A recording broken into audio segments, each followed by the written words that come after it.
Hello, this is Jennifer Steckel from the Direwolf Project.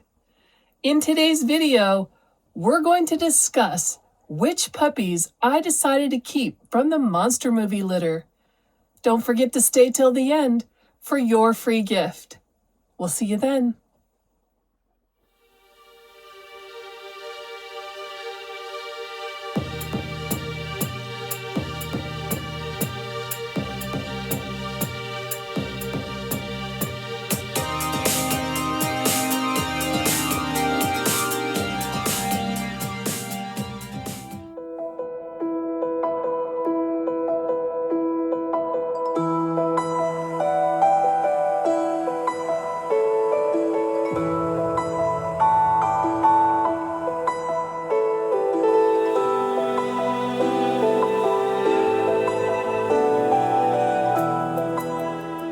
So I have two screens open. I have the puppies page open for the monster movie litter. And I also have an Excel spreadsheet that I created. I want to first mention that I've already assessed the health and temperament for this litter. I have one more temperament test in 4 days that will decide for sure which puppies have the best temperament in the litter and which puppies do not have. But this litter is so very similar in temperament because it's a fourth generation that the temperament shifts in this litter are extremely low at this point. So all of the puppies in this litter are going to have excellent temperaments per our American Direwolf temperament standards. So I don't have to worry about that so much. So when I am looking at the criteria for which puppies to choose in this litter to go on into the generations, I can now start to look at only outward appearance traits in this particular litter going forward to keep this line moving in the direction that we want the line to go in. The first and foremost consideration for our breed is the wolf mask and the giant size. We have giant size and we also have the wolf mask in our breed, but those two things are rare. Most importantly, we need to increase in our breed as much as possible. The giant gene or set of genes, nobody knows for sure exactly. That gene appears to be dominant in nature, meaning if you see it, you have it. If you don't see it, you don't have it. In other words, if your dog is a giant size, obviously you have the gene, but if your dog is not a giant size, then you don't have the gene. So in other words, you have to see it in order to have it. And it only takes one parent to transfer that to another dog in order to see it.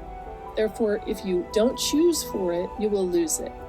The wolf mask, on the other hand, is a recessive trait. For our purposes, it's better to choose for the wolf mask if we see it, because the black mask hides whatever's underneath it, and we might not have the wolf mask underneath the black mask. We might actually have recessive red or the ancient white mask, for example. We might have that instead of the wolf mask, and I don't want to lose the wolf mask because Cookie Monster is one of the very few adults that carry the wolf mask in the American Direwolf dog breed.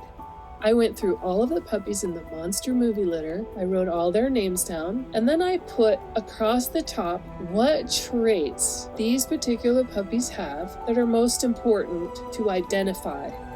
And the ones with the most traits are the ones that I am considering to keep in the breed.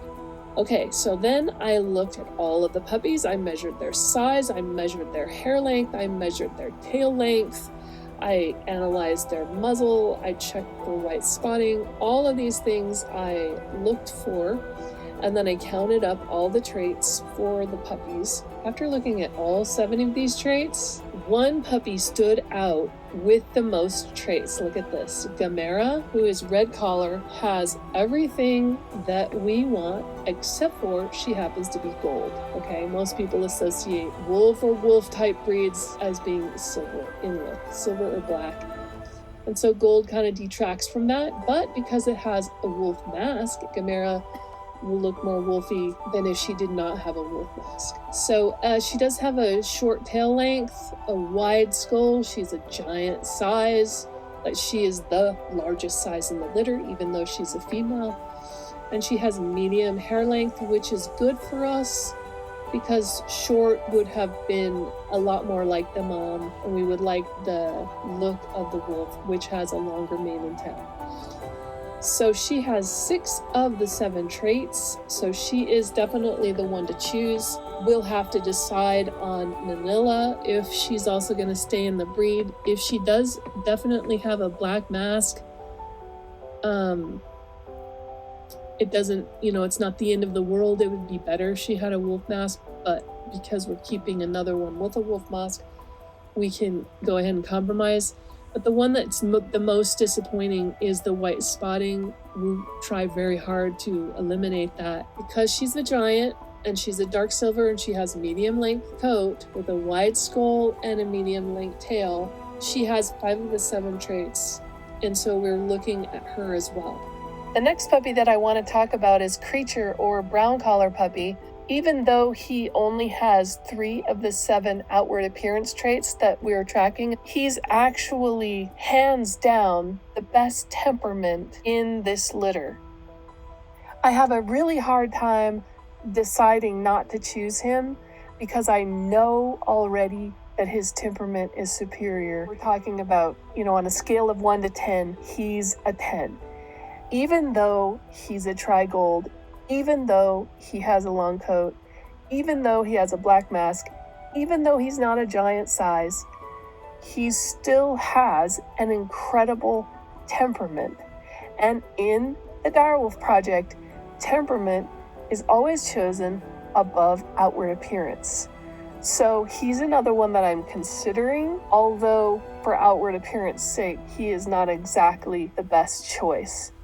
I do have his father, Cookie Monster, who does have all of the outward appearance traits we are looking for, and he has a really nice temperament. So I don't necessarily have to keep Creature, but I do know that he has a really excellent temperament, and so he's still a consideration for me. We'll just have to see how it goes over the next few weeks. But all of the other puppies, Balrog, King Kong, Rodan, Ghidorah, Mothra, and Godzilla will be going up for sale shortly.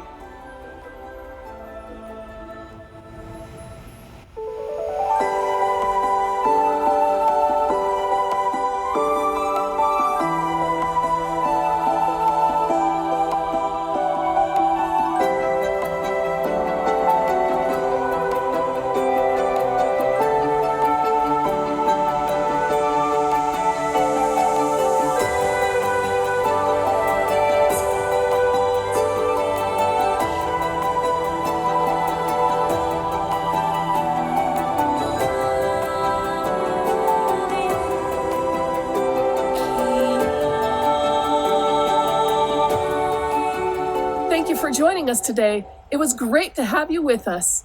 Like and subscribe, and then head on over to direwolfproject.com for your free gift and to sign up to our daily email newsletter, the only place where you can get daily regular updates about our litters and everything going on at the Direwolf Project.